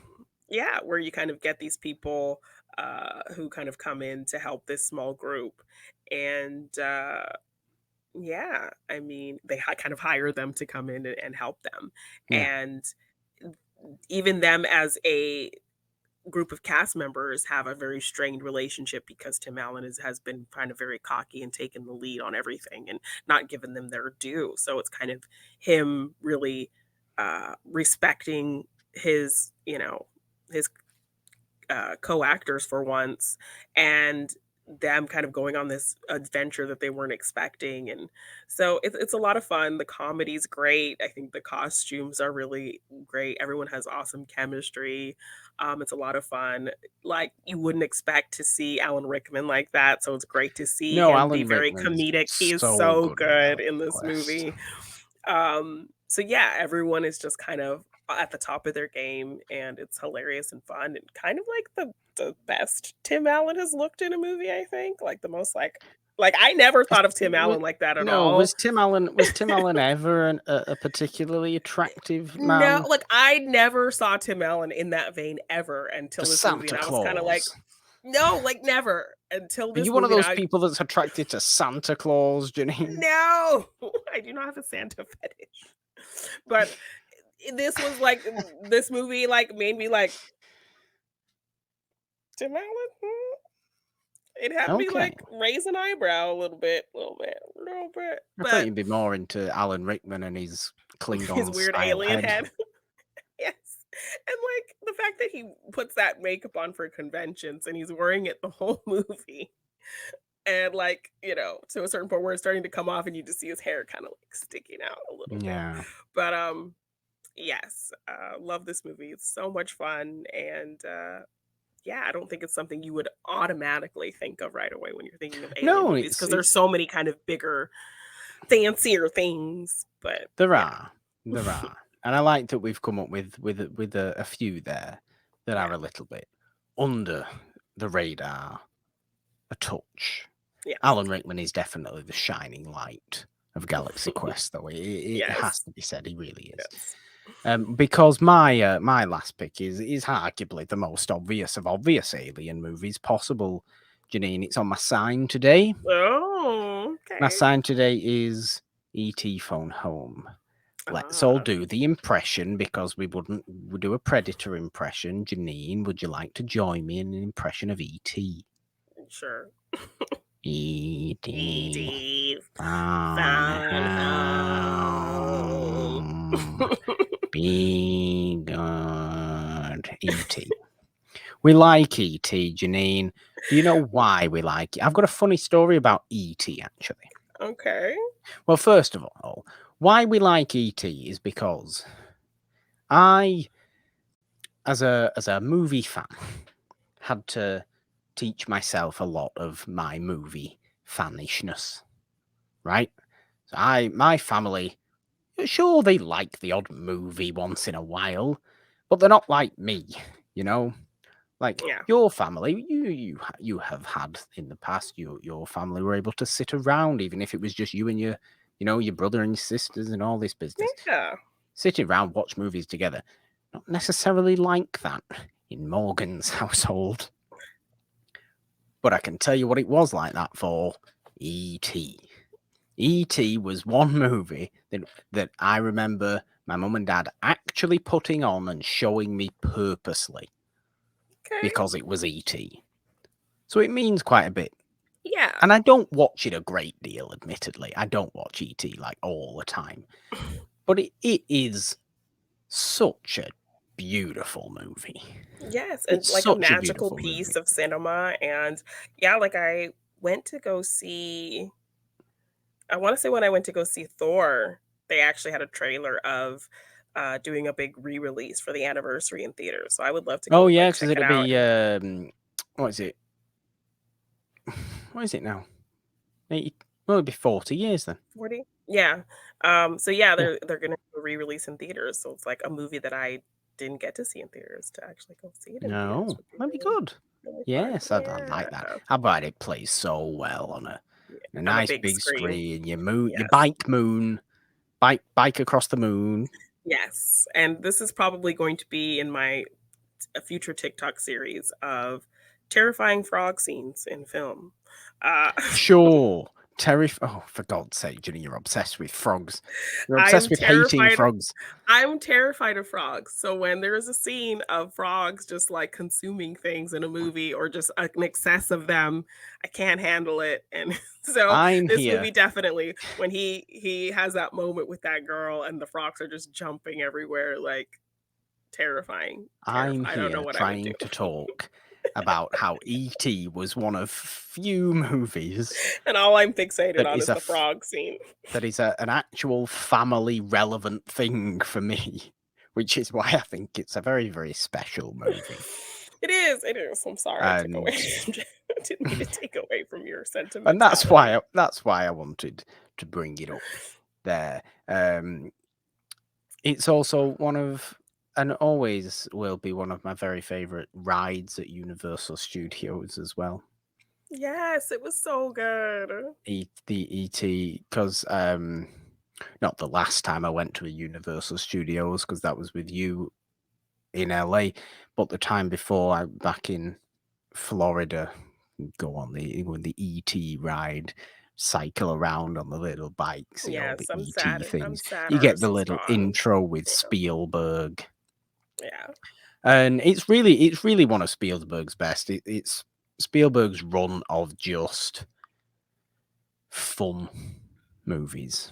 You know, he's come off of Jaws and Close Encounters, which are kind of, yes, Jaws, I suppose is fun, really, isn't it? But it's more intense, really. It's more Yes, and this one intense. is like, as a Close kid watching it, Encounters, you would like it was like this era of kid adventures and like, yes. you as a Close kid Encounters is got the to feel like you could have an adventure too.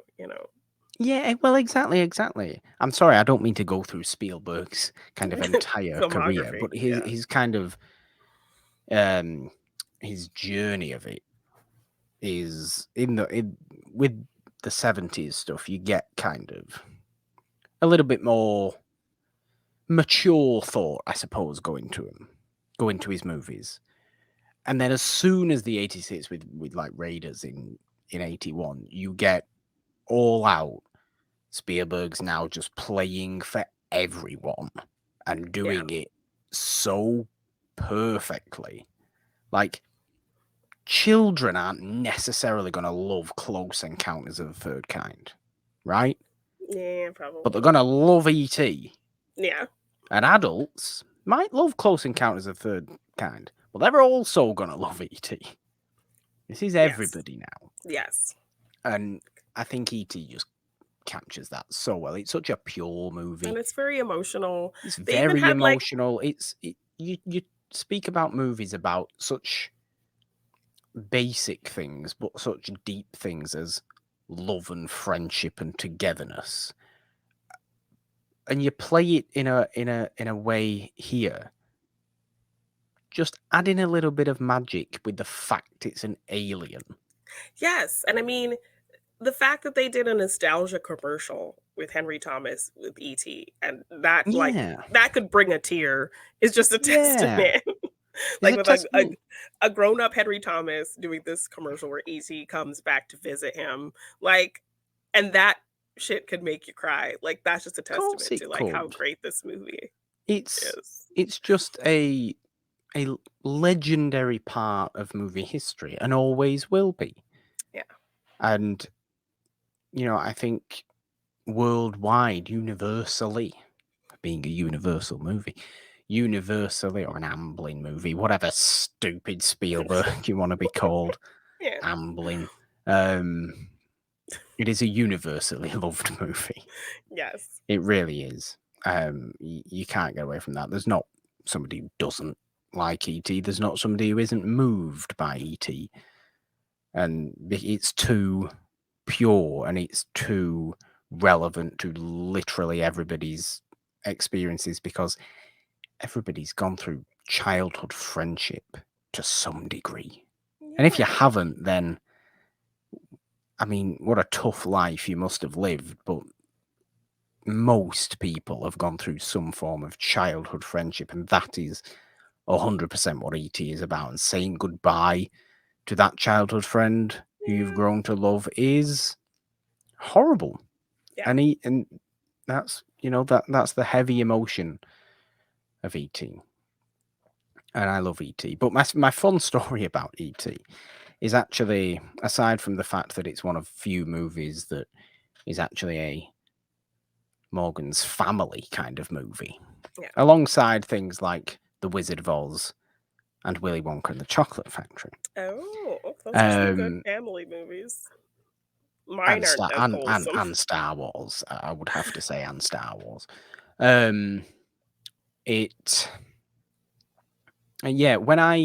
started, I had to think about where I was going there. My brain stopped for about 3 seconds.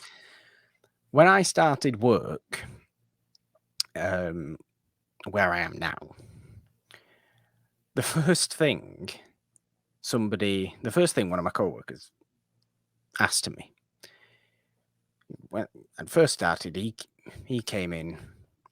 Oh, hello, I'm not going to use names, but hello, I'm me.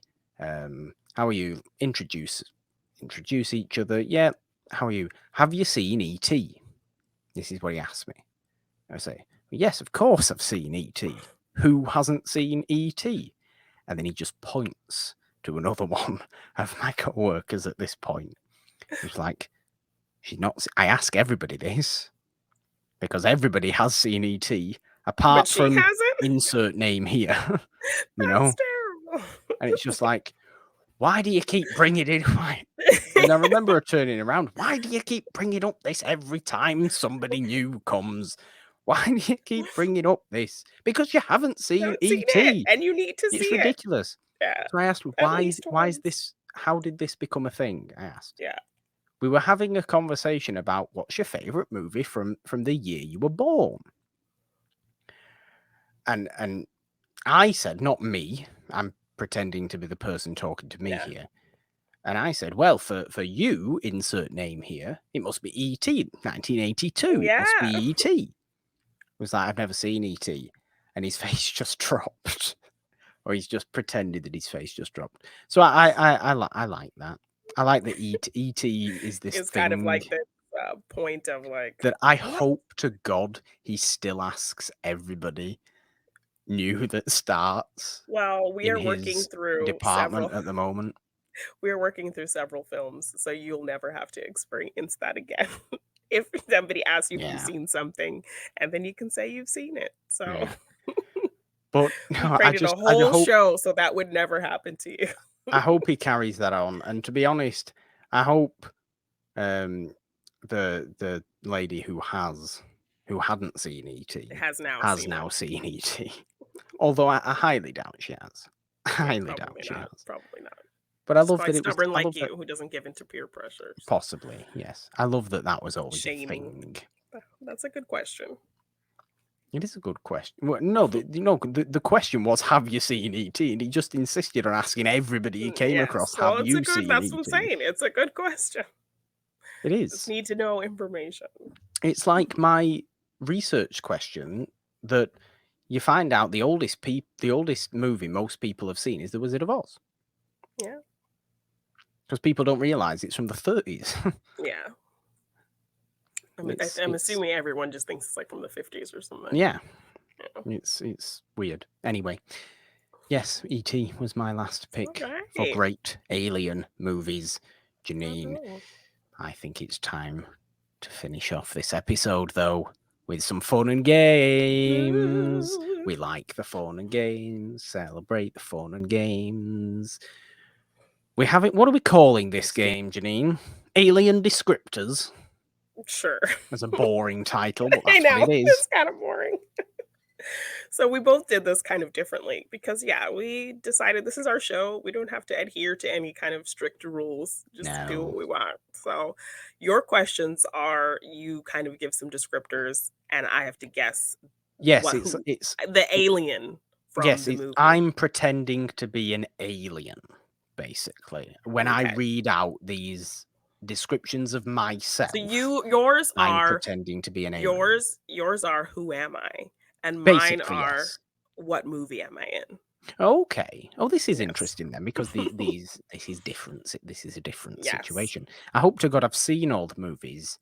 I tried to pick things that I think you've all seen. So, Okay. Okay. Well, I think we've got 4 each here for the yes. game.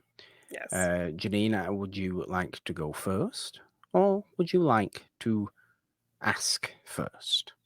I'll guess first. Oh, guess first. Okay, I answer first. I will ask first. Okay. Hello, how are you? I'm an alien. No, that's not how it starts, Oh but goodness. it's not how it starts. My spaceship is great for calling emergency services. I never look the age I actually am, and people might think I'm really good at DIY, but that's not what this particular tool's used for. Who am I? What?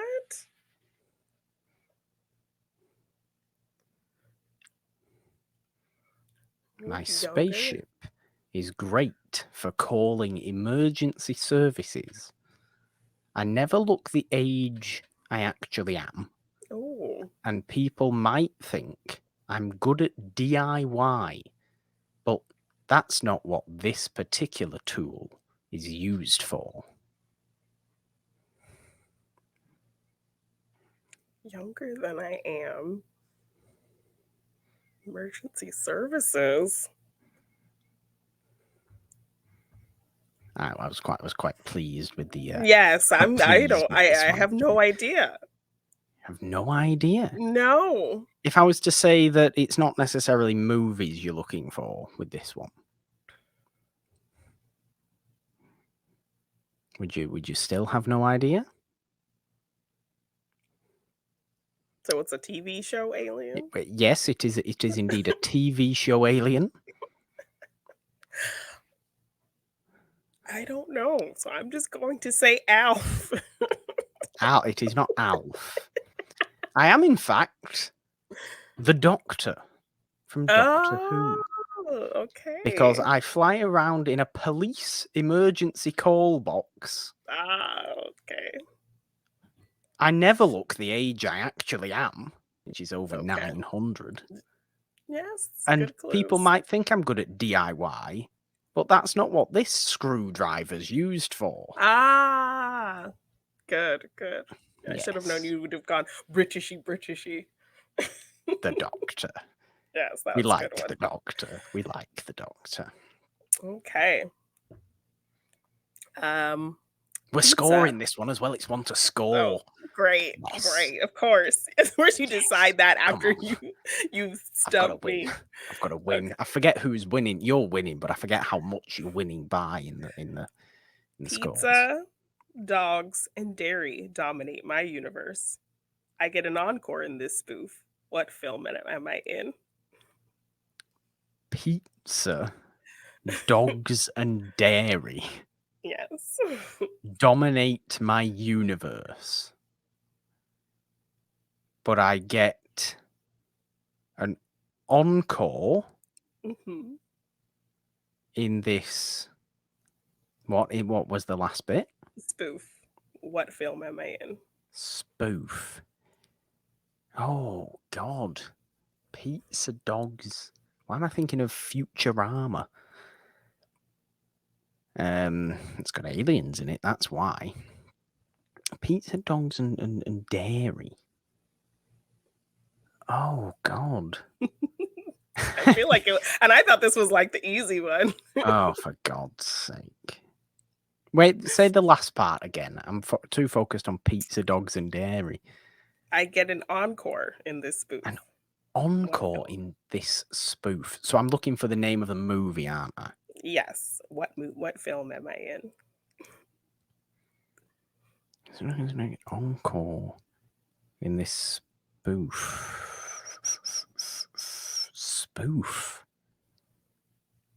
A spoof. I don't know. It's Spaceballs. It's got to be Spaceballs. Yes. Yes. Yes. Pizza the Hut. Of course it is. Yogurt and I barf forgot about the yes. I dog. forgot he was called Yogurt. Pizza the Hut. Yes. Spaceballs. And we do see the xenomorph doing his little We do. Yes, we do. his encore dance, and for John Hurt, not again. Yes. Well, that's good. I like that. Yes. Yes. Well done, Jeannine. So Well Spoof done, gave it away, but I was It like, did. It did. yeah. Thankfully, Yeah. Spoof gave it away. Thankfully. Okay. Number 2 for you. I'm part machine, but worship my queen like the most emotional of humans. I love nothing more than infecting and taking over the minds of others. And apparently my name is fun to say in a particular impression. Who am I?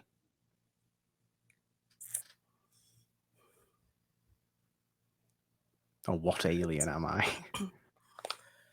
Doesn't necessarily have an individual name. What alien am I?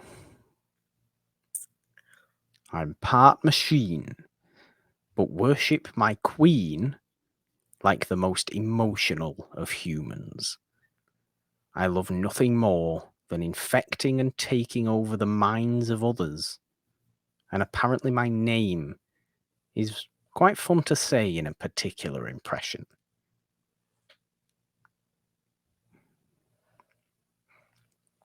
I think this might be too vague. Yeah, it's kind of vague. Like at first I was thinking, okay, maybe it's David from the Prometheus and all those movies. But he's not really an alien. He's all machine. So I think the part machine. I hope the part machine, from what I can remember.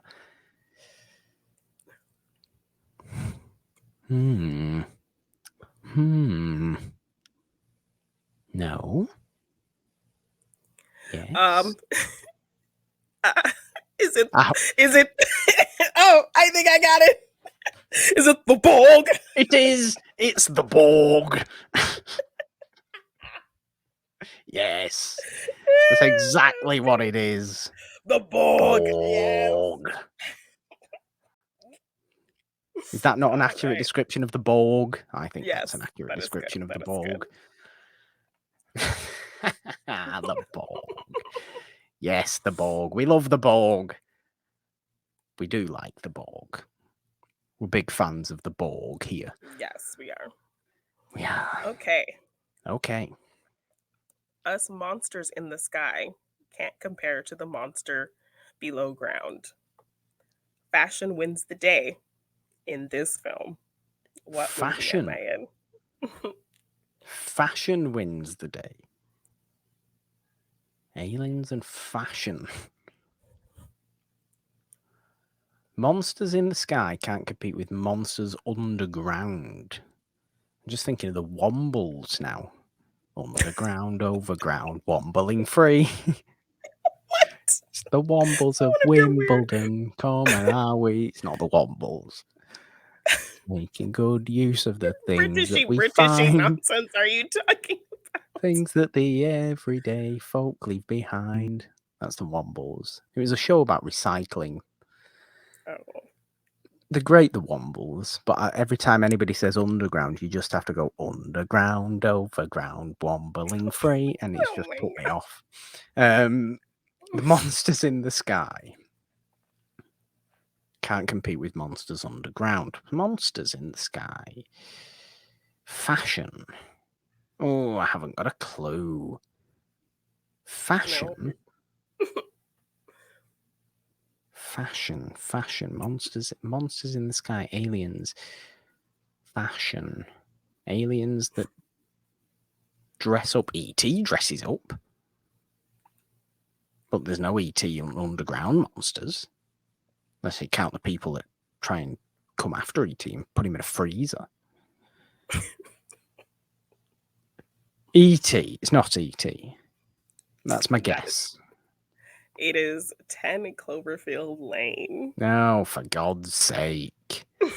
She's a fashion designer, so she makes that like hazmat suit so she can get out and fight the aliens. Yeah, fair enough. Fair enough, Jeannine. Yes, well done. Well done, you. Okay. I like this. I like this, though. I like this, though. Yeah, did I get your first one? I did get your first one. Yes, it was Spaceballs. Okay. Too many people think we're cute and harmless, but look at how much destruction we helped cause. Our golden god will be so pleased with us, he might even give us one of those super fast vehicles of our own. Who are we? Ooh, am I going to go with the obvious? But I don't know. You could do. Too many people think we're cute and harmless. But look at how much destruction we helped cause. Our golden god will be so pleased with us, he might even give us one of those super fast vehicles of our own. The golden god in that part are throwing me off because I'm like, I don't remember that from Gremlins, really. But I haven't seen it in a while, so maybe I'm misremembering. Is Gremlins your answer, Jeannine? Am I a gremlin? I mean... Or a mogwai? I'm thinking about cute and cuddly aliens that cause destruction, and that's the only thing that's in my head. But are gremlins said to be aliens, even?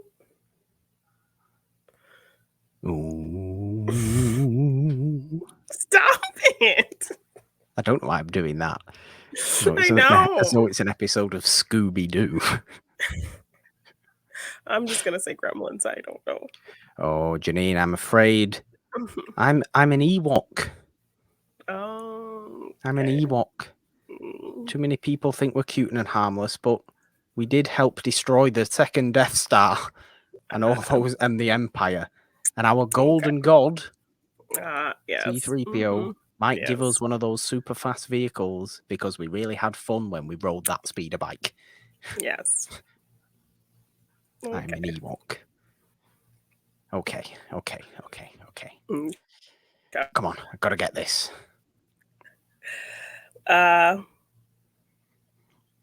We like to leave maps by ear. Even broken, each person has a part to play in sending me home with a swing and a splash. What movie am I in? Sending me home. It's E.T. It's not E.T. But that's too obvious. Broken map.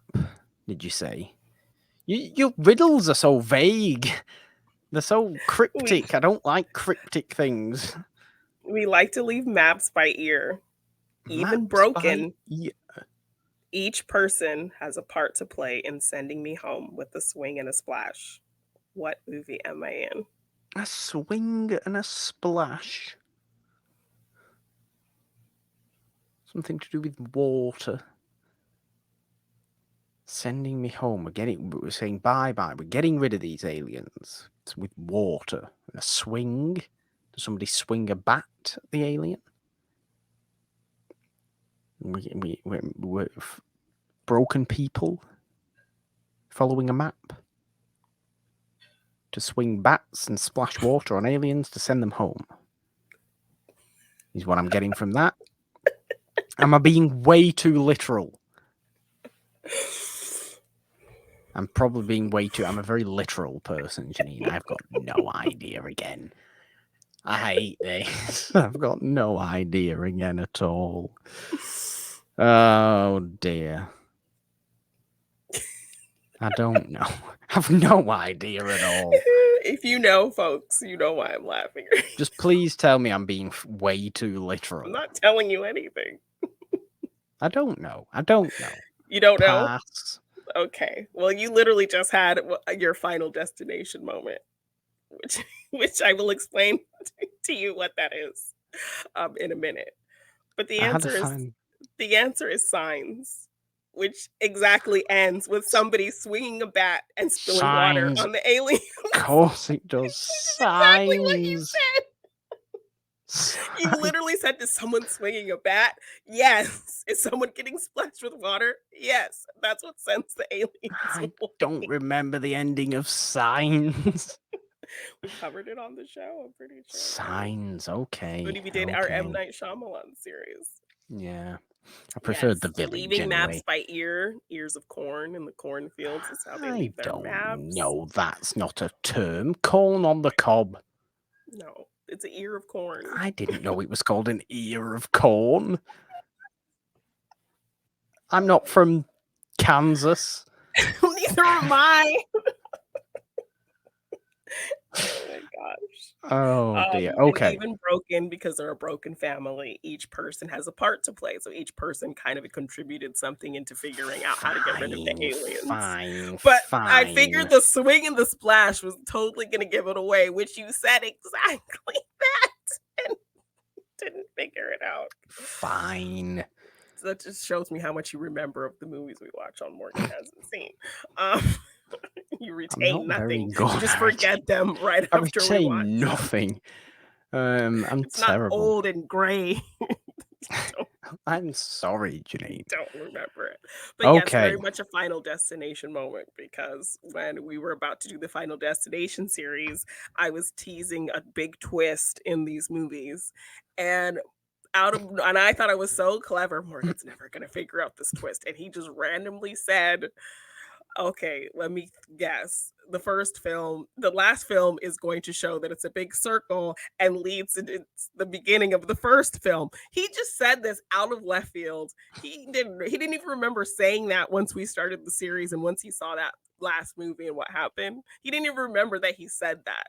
But he guessed the whole freaking big twist without realizing, which right now you literally just said the ending of the movie and it still didn't Fine. into place for you at all. Fine, Jeannine. That's why I was laughing.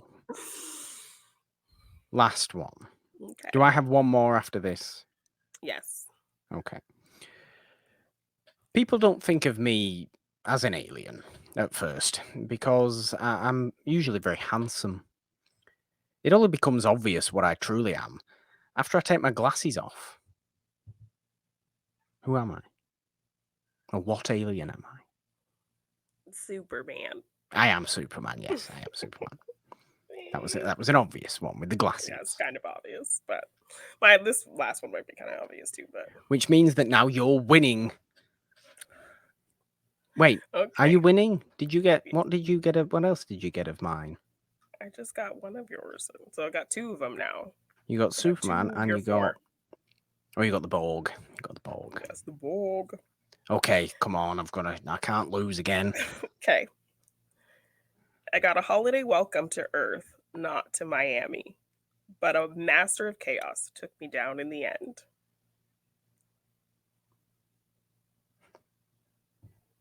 What movie? Yes. Well, this is Welcome to Earth. This is Independence Day. Yes. A tie. I'm celebrating a draw. I'm celebrating a tie. Yes. The King of Mayhem. King of God's sake. I said a master of chaos. Master of chaos. Yes. Yeah. Isn't that his job title in Jurassic Park? No idea. No idea. I don't know things, Jeannine, but I know Welcome to Earth. And Welcome to Miami. And Welcome to Miami, which is the song. Yeah. Oh, for God's sake. Yay. Fun and games, Jeannine. We like them. We like them. A 2-all draw today. Yes. On Fun and Games. We don't have a tiebreaker or anything like that. No, we didn't work that hard. We just take the draw. We take the draw because it's fair. It's fair and is what more American sports should do. Just allow it to be a draw sometimes. It's okay sometimes to tie. It's fine. You don't have to play for 17 hours longer just because, oh, we need somebody to win. No, you don't. It's a regular league season game. It's got no say whatsoever in anybody's trophy-winning capabilities. Stupid American sports. Anyway, Jeannine. Morgan. I think it's about time we say, enough is enough. The line is drawn here. This far, no farther. With the Borg and with this episode of Monday Madness. Is it? I think it is. I think it is. I timed that very badly. You just took a drink. I'm terribly sorry about that. It is. Another wonderful episode of Monday Madness. Of course, that this has been, Jeannine, all alien focused. A whole bunch of trailers, and we can be thankful for Sesame Street, but not for its licensed theme park. No. Or not for the theme park that uses its license, apparently. But also go and listen to, go and watch Jeannine's. I presume is it just a listen to podcast? This. I mean, I discovered yesterday that there's actually, if you have cable, there's a Rotten Tomatoes channel, and they were showing an episode of the podcast on the channel. So I assume it's maybe both. Well, there we go. Rotten Tomatoes was wrong. Is wrong. Is wrong. Is wrong. Is the name of the show there. So go and check that out as well. Of course, Monday Madness is not the only show we have on the It's Wonderful podcast feed, nor is it the only thing we have on the It's Wonderful podcast YouTube channel. Is it, Jeannine? It is not on the YouTube channel. We also do fun watch-alongs. We do some fun discussions on movies and shows. I also just throw some fun videos on there, at a whim.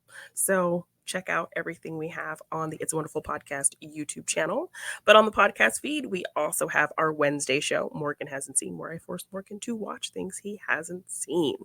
We're having a good time talking our courtroom movies. Oh, yeah. This week is a big week. Kind of is. A fun week. Yeah. Kind of is. It's a big one. We're talking some good movies that Morgan really, I'm sure he would get that same question. You haven't seen that? Well, it's not like E.T. though, is it really? I mean, tell them what we're talking about. It's this week on Morgan Hasn't Seen. We're talking My Cousin Vinny and Legally Blonde. Because Morgan has not seen them. Isn't that crazy? It's crazy. I have now, so shush. Yes. So yes, we are closing out our courtroom series on Morgan Hasn't Seen with a double feature discussion on Legally Blonde and My Cousin Vinny. And of course, every Friday on the podcast feed, we have our main show, It's a Wonderful Podcast, where we give love to classic films, the only films that Morgan seems to remember. So. Oh dear. Sure. Okay. I'll take that slander. It's a good episode of the main show, actually, as well, this week, Jeannine. Yes. Talking Inherit the Wind. Yes. 1960. Spencer Tracy and Friedrich March shouting at each other for 2 hours. It's great. But yes, Monday, Wednesday, Friday, we, of course, have you covered on the It's a Wonderful Podcast feed. All of those wonderful things that Jeannine spoke about are also on the It's a Wonderful Podcast YouTube channel that you can subscribe to. Ding your notification bells here for this show in its full video glory as well. And also all those other things. Leave your likes, leave your comments, all that good stuff. We have this thing going across the bottom of the screen if you are watching, which tells you a whole bunch of things. Like we have the Patreon, patreon.com/itsawonderful1 if you want to join us on there. Find the tier that's right for you over on Patreon. We also have the donation link in the description. And yes, the podcast feed itself, Monday, Wednesday, Friday, where we have you covered on Anchor, Apple Podcasts, Spotify, Stitcher, Google Podcasts, Castbox, Amazon Music, and all the other places as well. Anything else? Well, I suppose you can find the show on Twitter at It's a Wonderful One. Find me on Twitter at The Purple Don with a 3 instead of the E in there. Because, Jeannine. 3 is the magic number. On Instagram at Just the Purple Don. All your lovely alien-orific stuff is where? You can find me at Jeannine Devine _ on Twitter, Jeannine Devine on Instagram and TikTok. If you want to get any merch for any of our shows, you can find that at our Teespring shop. We have some fun designs over there for all of our shows, and we have some Stranger Things designs over there, including the new Eddie Munson design. So check that all out at our Teespring shop. Just search It's a Wonderful Podcast on Teespring, and check us out over there if you want some merch. I also sell my own art, so if you want any art in print form, you can find that at my Big Cartel shop, g9design.bigcartel.com. Well, there we go. I think either another E.T. impression or another Patrick Stewart impression should round us out today, although in our Star Trek series, Morgan hasn't seen, which isn't that old, we were doing a lot of Patrick Stewart impressions, so I think an appropriate one would be an E.T. impression. Okay. 3, 2, 1. Bye.